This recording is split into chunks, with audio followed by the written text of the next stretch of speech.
Hello everybody, this is CJ Wiley with more adventures on the road. I've been out, did a almost 7-mile mountain bike ride today at Raven Rock in North Carolina. Man, it was surreal and beautiful today. That's one of the ways that I used to work out to get ready for big pool tournaments is mountain bikes for a variety of reasons, not just the physical but the mental. You can go into like a zone, and that's another way that I was able to strengthen what we call dead stroke, when you'd fall into that zone, as Timothy Galloway called it, in inner tennis, like a zen-like state. And it just reminded me, like, the deepest I ever went into that state in a tournament match, because I was really geared for gambling, but in a tournament match, it was actually playing one of my best friends, and probably had the biggest influence on me altogether as far as my pool went, was Roger Griffis. Roger the Rocket Griffis. We became good friends. I met him in Phoenix, Arizona through Strong Arm John, because they had been on the road together, and John told me that Roger was like, really strong player, underrated, and John had him out in California, and they'd won quite a bit of money. Anyway, they flew me out to Phoenix to play some gambling matches, and that's where I met Roger, and we hit it off pretty much from the start, and teamed up, and he actually worked for me at CJ's Billiard Palace, and I mean, I could just tell story after story of things that Roger and I went through together. But as far as the going deep into that zone, Roger went through a period where he was definitely top 5 in the United States. He played Efren Reyes in the finals at Hard Times, the pool room in Los Angeles, and beat Efren in the finals. Then they went up to Reno to a big tournament, and Roger and Efren played in the finals there as well, and Efren beat Roger in Reno. So he was really on a roll as he came to Dallas to play in what we called the Firecracker Open. It was like called the Dallas Open at times, but John McChesney ran this tournament at my pool room, which had, the tournament was on 4x8 tables, not 4.5x9, but 4x8. So Roger went through that tournament like a hot knife through butter. I mean, he just beat everybody, like, 11-1, 11-2, 11-3. I mean, really, really in dead stroke. So, as fate would have it, it ended up me and Roger in the finals. So it was a true double elimination tournament. He won the winner's bracket, I won the losers, so I had to beat him 2 races to 11 to win the tournament.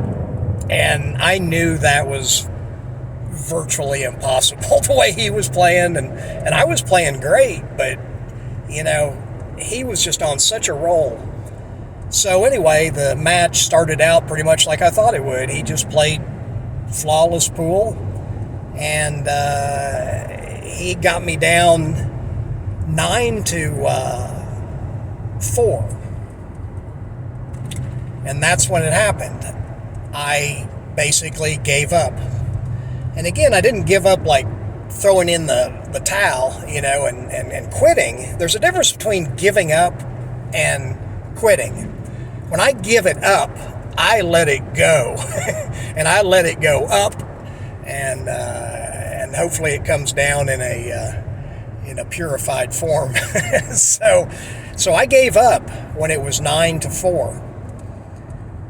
And I went into a zone that was the deepest one that I've ever went into. And this was in the finals of a tournament. The place was packed, lots of people watching. And I went into that zone and ran like a 6, 6, and a 5 on him. When I woke up out of the zone, I was shooting the 8-ball in the corner pocket. I can still remember this shot. And I woke up and I was 10-0 in the next set. So I beat him 17 games in a row. And it hit me when I was shooting that 8. And I intentionally threw it off and missed the shot. Because I knew I was safe. And, I'm playing one of my best friends. So, I didn't really intend on having that much killer instinct against him. But it's just the way it happened. So I missed the 8-ball. And he won that game, and he ended up getting to 3, I think. I beat him 11-3. But I went from being down 9-4 to winning 7 games in a row. So I won 11-9 and then won an additional 10 games in a row in the next set. So 17 games in a row. That is the best stretch of pool that I've ever played in a tournament. I've played like that in gambling matches several times, but not in tournaments. And, after it was over, I saw Roger sitting up at the bar. So I go up to him, I won the tournament, so, people were,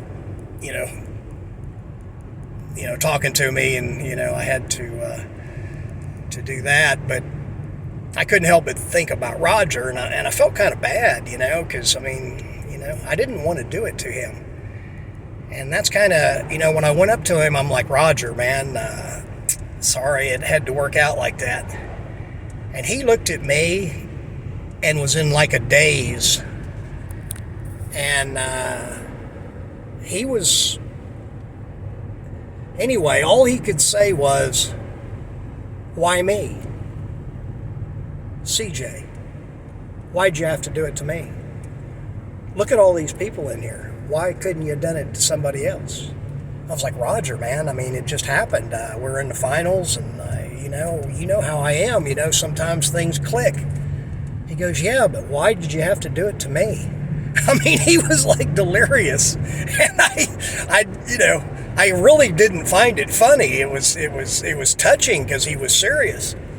So I just kind of let him go, and, there wasn't anything else I could say. And a couple months after that, he told me for the next 3 or 4 weeks after that match, he said it messed him up. He went from playing the best pool of his life to, to like going into a slump. But, again, I wasn't there. When I went into those zones, it was like something else took over. And I don't know what that something else was exactly, but I asked Roger one time, I said, what is it, do you think, that plays through me like that? Roger's like, man, I don't know. I said, is it God? And Roger says, no. He says, but he allows it to happen. I said, wow. And Roger was so influential in my life, when things got dark in my life. I was in Reno, Nevada, and I had everything I thought I should ever want. I was, basically a millionaire, and had the girls and the recognition, and I was one of the best pool players in the world, and it seems like I had everything that I could possibly want. But I was not happy, and Roger told me, he said, you got a God-sized hole in your heart. And I went to him in Reno because I'd had enough, and I told him, I said, I'd rather die than live like this.